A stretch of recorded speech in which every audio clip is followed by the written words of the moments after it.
ಪರಿಹಾರ ಅನ್ನೋ ಭಾಷೆನ ಪರಿಹಾರ ಅನ್ನೋದು ಈ ಜೀವಮಾನದ ತೆಗಿಯೋಕ್ಕಾಗಲ್ಲ. ನಾನು ತಿಳ್ಕೊಂಬಿಡಿ ಇನ್ನು ಎಷ್ಟು 1000 ವರ್ಷ ಬೇಕೋ ಇದು ತೆಗಿಯೋಕ್ಕೆ ಅಂತ. ಯಾಕೆ ಅಂದರೆ ಈ ಜ್ಯೋತಿಷ್ಯ ಹೇಳೋರು ಇದನ್ನು ಇಟ್ಬಿಟ್ಟವ್ರು ತಂದು ಎಲ್ಲ ಅದಕ್ಕೊಂದು ಪರಿಹಾರ ಇರುತ್ತೆ. ಮದುವೆ ಆಗಿಲ್ಲ ಪರಿಹಾರ, ಒಂದು ಮಗು ಆಗಿಲ್ಲ ಅದಕ್ಕೊಂದು ಪರಿಹಾರ, ನಿದ್ದೆ ಬರ್ತಾ ಇಲ್ಲ ಅದಕ್ಕೊಂದು ಪರಿಹಾರ. ಹೌದು. ಈ ಪರಿಹಾರ ಅಂತಕ್ಕಂಥ ಪದವನ್ನು ತೆಗೆಯೋವರೆಗೂ ಜೀವಮಾನದಲ್ಲಿ ನಾವು ಬೆಳೆಯುವುದಂತೂ ಇಲ್ಲ, ಇಳಿಯೋದೇ ಗ್ಯಾರಂಟಿ. ಯಾಕೆ ಅಂದರೆ ಲಂಚ ಕೊಟ್ಬಿಟ್ಟು ಸೈಡಲ್ಲಿ ನುಗ್ಗಿ ದೇವಸ್ಥಾನಕ್ಕೆ ಹೋಗಿ ದರ್ಶನ ಮಾಡ್ದಂಗೆ ಕ್ಯೂ ನಿಂತವ್ರೆ, ಲಂಚ ಕೊಟ್ಬಿಡೋದು ಯಾರಿಗೋ ಒಬ್ರಿಗೆ, ಇಂದು ಬಾಲಿಂದ ಹೋಗಿ ದೇವ್ರ ನೋಡ್ಕೊಂಡ್ಬಿಡೋದು. ಹೆಂಗಾಗತ್ತಿದು? ಕಷ್ಟಪಟ್ಟು ಹೋಗಿ ದೇವ್ರು ನೋಡಿದ್ರೆ ನಿಂಗೆ ಒಂದು ಒಳ್ಳೇದಾಗತ್ತೆ. ಹೌದಾ? ಏನು ಒಳ್ಳೇದಾಗತ್ತೆ ಅಂದರೆ ಕ್ಯೂ ನಿಂತು ಉಪವಾಸ ಇದ್ದು ದೇವ ದರ್ಶನ ಮಾಡ್ಕೊಂಡು ಬಂದರೆ ಕೈಕಾಲೆಲ್ಲ ಒಂಥರ ಸೋತ್ಕೊಂಡಂಗಾಗತ್ತೆ. ಆರಾಮಾಗಿ ನಿದ್ದೆ ಬರುತ್ತೆ, ಮಲ್ಕೊಂಡ್ಬಿಡ್ತೀಯ. ಅದೇ ನಿನ್ಗೆ ಒಳ್ಳೇದಾಗಿದ್ದು. ದೇವರೇನೆಲ್ಲ ಸಾಂಕ್ಷನ್ ಮಾಡಿ ದುಡ್ಡು ಕೊಡಲಿಲ್ಲ ನಿನಗೆ, ಸೂಟ್ ಕೇಸ್ ಕೊಡಲ್ಲ. ದೇವಸ್ಥಾನಕ್ಕೆ ಹೋಗಿ ಏನಕ್ಕೆ ಕಷ್ಟಪಡುವಂತಹ ರೀತಿಯನ್ನು ಭಗವಂತ ದೇವಸ್ಥಾನದಲ್ಲಿ ಕೊಟ್ಟಿದ್ದಾರೆ ಅಂದರೆ ನಿನ್ನ ದೇಹವನ್ನು ದಂಡಿಸು, ನಿನ್ನ ದೇಹದ ಬೆಲೆಯನ್ನು ಗುರುತು ಮಾಡ್ಕೋ.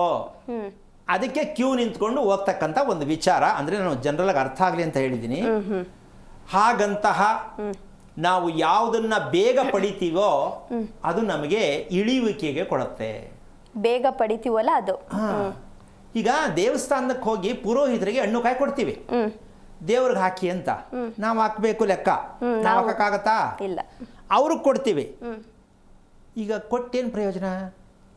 ಅವರು ಪ್ರೀತಿಯಿಂದ ತಂದಿದ್ದಾರೆ ಜನ, ದೇವ್ರಿಗೆ ತಂದಿದ್ದಾರೆ ಅಂತ ಹೂನ ಪ್ರೀತಿಯಿಂದ ದೇವ್ರಿಗೆ ಹಾಕಕ್ಕೆ ಮೈಂಡ್ ಸೆಟ್ ಇದೆಯಾ ಅವ್ರ ಹತ್ರ?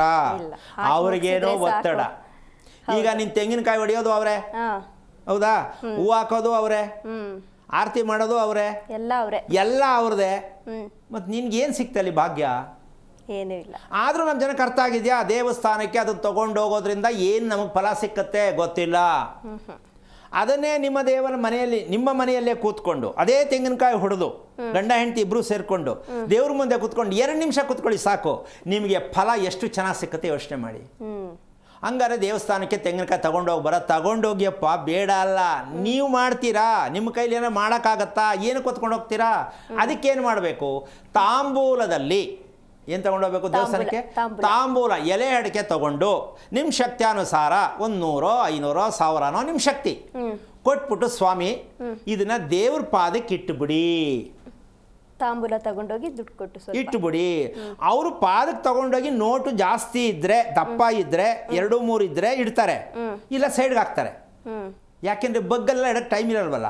ಹಣ ಸ್ವಲ್ಪ ತೂಕ ಇದ್ರೆ ಬಗ್ಗಿಡ್ತಾರೆ. ಇದು ಸ್ವಲ್ಪ ಯೋಚನೆ ಮಾಡಬೇಕು. ಅವರು ಬದುಕಬೇಕಲ್ಲಮ್ಮ, ನಂಬ್ಕೊಂಡಿದಾರಲ್ವಾ?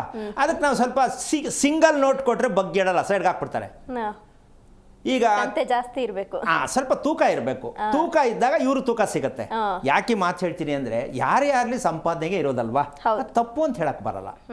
ಅದಕ್ಕೋಸ್ಕರವಾಗಿ ದೇವಾಲಯಕ್ಕೆ ಕೊಡಬೇಕಾಗಿದ್ದೇನು ಅಂತಂದ್ರೆ ತಾಂಬೂಲ ದಕ್ಷಿಣೆ. ಅದನ್ನ ಅರ್ಪಣೆ ಮಾಡಿ ಅಂತ ನೀವು ಅದು ಕೊಟ್ಟು ಅದನ್ನ ತಗೊಂಡು ಕರೆಕ್ಟಾಗಿ ಪಾದ ಹತ್ರ ಇಡೋದಕ್ಕೆ ನಾವು ಇಷ್ಟೊಂದು ಸ್ವಲ್ಪ ತೂಕವಾದ ದಕ್ಷಿಣೆ ಕೊಡಬೇಕು ಅಂತ.